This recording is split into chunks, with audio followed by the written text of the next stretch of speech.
अक्षरा के घर वाले मामा भात की रस्म की तैयारी करते हैं। तभी वहाँ पे शंकरी ताई आ जाती हैं।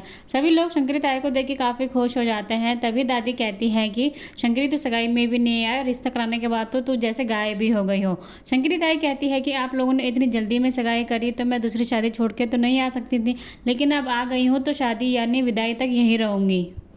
वहीं दूसरी तरफ नानी जो होती है वो गहने देख के काफ़ी खुश हो जाती है और वो कहती है कि अब ठीक है, अब सब लोगों को पता चल जाएगा कि मैंने जो बातें करी थी वो झूठी नहीं थी। हम अपने अक्षरा को ऊपर से नीचे तक सोने से ला देंगे।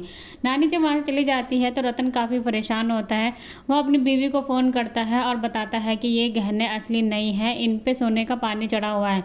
लेकिन अगर किसी को पता चल जाएगा तो क्या होगा, उसे बहुत डर लग रहा है। और जैसे ही उसकी स्थिति सही हो जाएगी तो वो अपनी अक्षरा को एक एक चीज़ जो नकली है वो सब असली दे ला के दे देगा। लेकिन ये बात अभी किसी को पता नहीं चलनी चाहिए।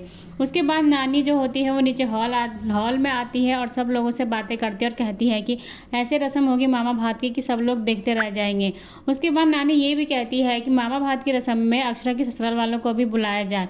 लेकिन राशि और जो दादी होती है वो ये कहती है कि मामा भात की रस्म में तो ससुराल वालों को नहीं बुलाया जाता, ऐसी रस्म नहीं है। लेकिन नानी जानबूझ के प्रेशर डालती है और कहती है कि उनको भी बुलाया जाए, ताकि वो दिखा सके कि वो मामा भात की रस्म कैसे करते हैं, क्योंकि उन्होंने जो बातें करी थी वहाँ पे वो सब सिर्फ बातें नहीं थी, वो करके भी दिखाएंगी। वहीं दूसरी तरफ गायत्री और उसकी जो बहन होती है वो काफ़ी खुश होती है और वो लहंगा दिखाती है और पुराने ज़माने की बातें करने लग जाती है अपने टाइम की। उसके बाद वहाँ पर ऋतुराज आ जाता है। वो गायत्री को देखता है और काफ़ी खुश हो जाता है। उसके बाद वो जिद करता है कि वो भी मामा भात की रस्म में आएगा, क्योंकि अभी तक उसने नैतिक की दुल्हन को नहीं देखा है और ना ही नैतिक ने फ़ोटो दिखाई है। उसके बाद वो जिद करता है कि वो भी आएगा, भले ही वो ड्राइवर बन के आए लेकिन वो आएगा साथ में।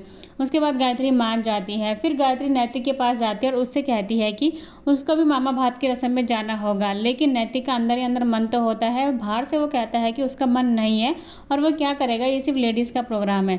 लेकिन गायत्री कहती है कि तुझे तो चलना ही होगा। उसके बाद नैतिक कहता है कि अगर आप इतनी ज़बरदस्ती कर रही हैं तो मैं आपके साथ चलने के लिए तैयार हूँ।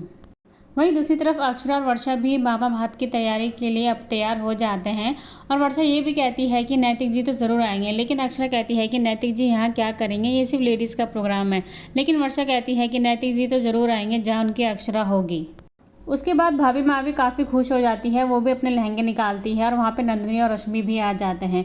उसके बाद वो नंदिनी के लिए एक लहंगा निकालती है, लेकिन मन ही मन वह ये सोचती है कि नंदिनी लहंगा पहनेगी। उन्हें बिल्कुल भी ध्यान नहीं होता है कि नंदिनी बिल्कुल अपने पैरों पे खड़ी नहीं हो सकती है। नंदिनी ये सब देख के रोने लग जाती है और गुस्सा हो जाती है और वह कहती है कि माँ, ऐसे फंक्शन में आप उसे लेकर ही क्यों जाती है जहाँ पर उसको ये सब चीज़ें लगे। नंदिनी रोते हुए कमरे से बाहर आ जाती है और उसका बैलेंस बिगड़ जाता है और वो गिर जाती है। सभी लोग नंदिनी को उठाते हैं। नैतिक आता है, नंदिनी को उठा के कमरे में लेके जाता है। उसके बाद जो गायत्री होती है वो कहती है कि उसे नंदिनी से कुछ बात करनी है। अगले एपिसोड में आप देखेंगे कि अक्षरा ऋतुराज का सामना हो चुका है।